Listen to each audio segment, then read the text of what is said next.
आज के बच्चे ना एक साथ दो दो चुनौतियों का सामना कर रहे हैं। एक तरफ है उनकी अपनी अंदर की दुनिया, मतलब भावनाओं का एक जटिल सा ताना बाना, और दूसरी तरफ है टेक्नोलॉजी से भरी हुई ये बाहरी दुनिया। तो चलिए आज के इस विश्लेषण में हम इसी पर बात करेंगे। हम गहराई से समझेंगे कि आज के बच्चे इन दो बिल्कुल अलग लेकिन एक दूसरे से जुड़ी हुई दुनियाओं में कैसे जी रहे हैं। ये पूरा विश्लेषण एक बहुत ही मजबूत विचार पर टिका है। वो दो दुनियाएं जिनमें आज के बच्चों को एक संतुलन बनाना सीखना पड़ रहा है। तो सबसे पहले हम बात करेंगे अंदरूनी चुनौतियों की, खास तौर पर चिंता यानी एंजाइटी की, और फिर हम उस बाहरी डिजिटल दुनिया की तरफ बढ़ेंगे जो आजकल बच्चों की जिंदगी को इतना ज्यादा प्रभावित कर रही है। अच्छा, तो एंजाइटी को समझने के लिए ना ये जरूरी है कि हम इसे किसी कमजोरी की तरह ना देखें, बल्कि इसे एक ऐसे सिस्टम की तरह देखें जिसके तीन खास हिस्से होते हैं। इस मॉडल की सबसे दिलचस्प बात यह है कि ये एंग्जाइटी को 3 हिस्सों में बांटता है। पहला है विचार, दूसरा है शारीरिक एहसास और तीसरा है हमारा व्यवहार। और ये जरूरी नहीं है कि ये तीनों चीजें हमेशा एक साथ ही हों। और देखिए, ये एक बेहतरीन उदाहरण है कि ये मॉडल काम कैसे करता है। एक बच्चा है जिसे क्लास में प्रेजेंटेशन देना है। उसके मन में बहुत घबराहट वाले विचार आ सकते हैं, उसे पेट दर्द भी हो सकता है। लेकिन इन सब के बावजूद हो सकता है कि वो उस डरावनी सिचुएशन से पूरी तरह भागे नहीं और प्रेजेंटेशन दे दे। तो यहाँ सबसे ज़रूरी बात समझने वाली ये है कि जो अंदर का अलार्म है ना, ये बिल्कुल असली और बहुत ज़रूरी महसूस होता है। भले ही असल में कोई खतरा हो या ना हो, अलार्म तो एक ही तरह से बजता है। तो सवाल ये उठता है कि हम किसी बच्चे की मदद कैसे कर सकते हैं, उसके उस ज़रूरत से ज़्यादा सेंसिटिव अलार्म सिस्टम को दोबारा से ठीक करने में, उसे कैलिब्रेट करने में।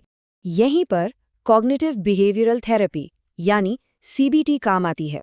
ये आमतौर पर 12 से 16 हफ्तों का एक पूरा सफ़र होता है जो इन 3 अलग-अलग फेजेस से गुजरता है, और इसमें थेरेपिस्ट एक कोच की तरह काम करता है। दूसरे चरण यानी एप्लीकेशन फेज का जो सबसे अहम हिस्सा है वो है एक्सपोजर, मतलब डर का सामना करना। और इसके लिए 2 अलग-अलग लेकिन बहुत असरदार तरीके अपनाए जा सकते हैं।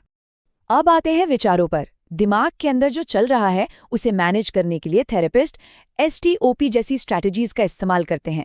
ये बच्चों को एक एक करके अपने घबराहट वाले विचारों को पकड़ने और उन्हें एक नए, बेहतर नजरिए से देखने में मदद करता है।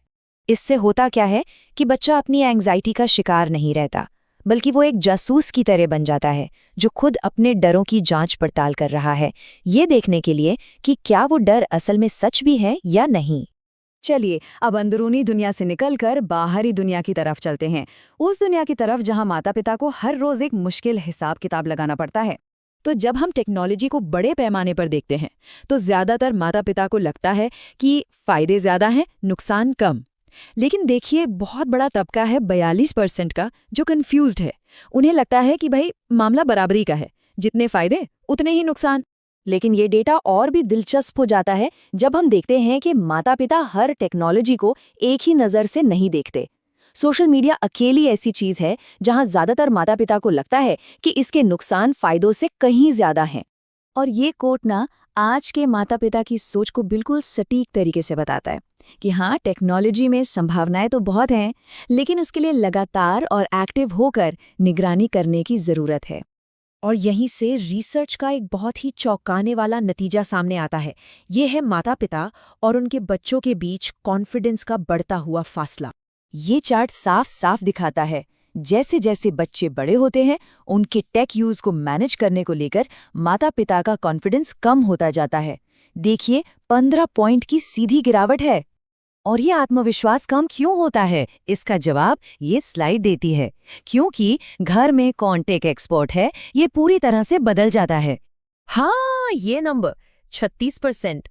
जरा सोचिए इसके बारे में। मतलब बड़े टीनेजर्स के करीब करीब 2/3 माता पिता को ये लगता है कि जब बात डिजिटल दुनिया की आती है तो घर में उनसे ज्यादा जानकारी उनके बच्चों को है।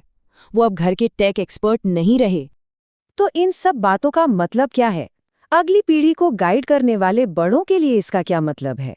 हम इन दो दुनियाओं को आपस में जोड़े कैसे? तो जो बात निकल कर आती है वो ये है कि आज के ज़माने में एक माता-पिता या टीचर की भूमिका बहुत बढ़ गई है।